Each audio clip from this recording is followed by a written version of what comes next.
I didn't come from a theater acting background. I wasn't ever an actor first.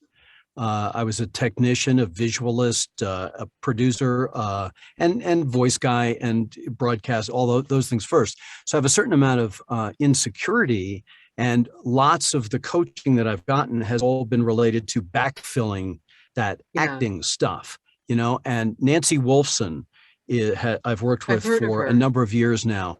She has a company called Brain Tracks Audio, and particularly if you're interested in narrations and commercials and all of that, there is just no one finer to study with. She's brilliant. And she had this one little capsule thing that she said one day, which I've reminded her of a couple of times. I said, because you kind of need to put this on a card or something like that. But she says, trust your brand and service the copy. Service the copy and trust your brand. In other words, look at the copy, in our case, audiobooks, the narrative, the characters, the structure, where am I going with what is this thing? And bring the best of who you are to it. And then, yes, and then trust your brand, because you're not going to be who you're not. You know, I'm not going to become Scott Brick. I'm not going to become Johnny Heller. I'm not going to become Stephen J. Cohen. Each of us does different things. Although Stephen, you see, so kind and generous, just about the kindest, most generous man I know, certainly in our business. And were I not even in this business, I would hope that I would found a way to meet him in my life. He's such a grand man.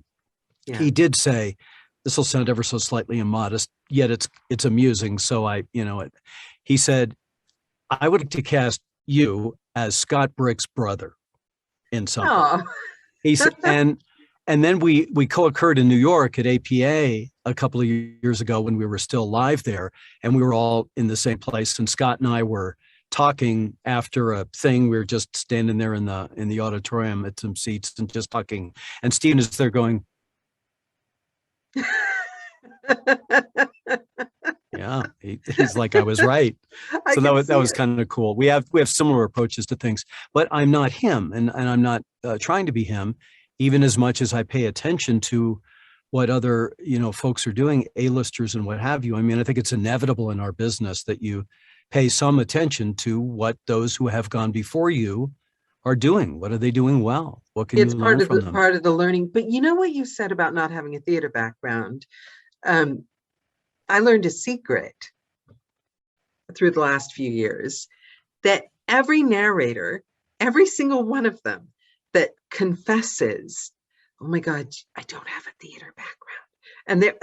And it weighs heavily on their mind. And every single one that I know that does have a theater background is astonished that they even care or notice. And most of the people, it's funny that you said that. You're going to Nancy Wolfson, you've got all this coaching. The people that don't have theater backgrounds have been pursuing theater workshops, theater classes, coaching. They're probably more trained than a lot of us that did have the theater background and were bored out of our eyeballs in college, in this class that was supposed to be fun. And, I remember the one where and he just kept trying to kiss all the girls. He gave himself the part to show us how it was done, that kind of theater class. I'm really old, so they probably don't do that anymore. They'd get in trouble. I think you get arrested or at least tased. Yeah.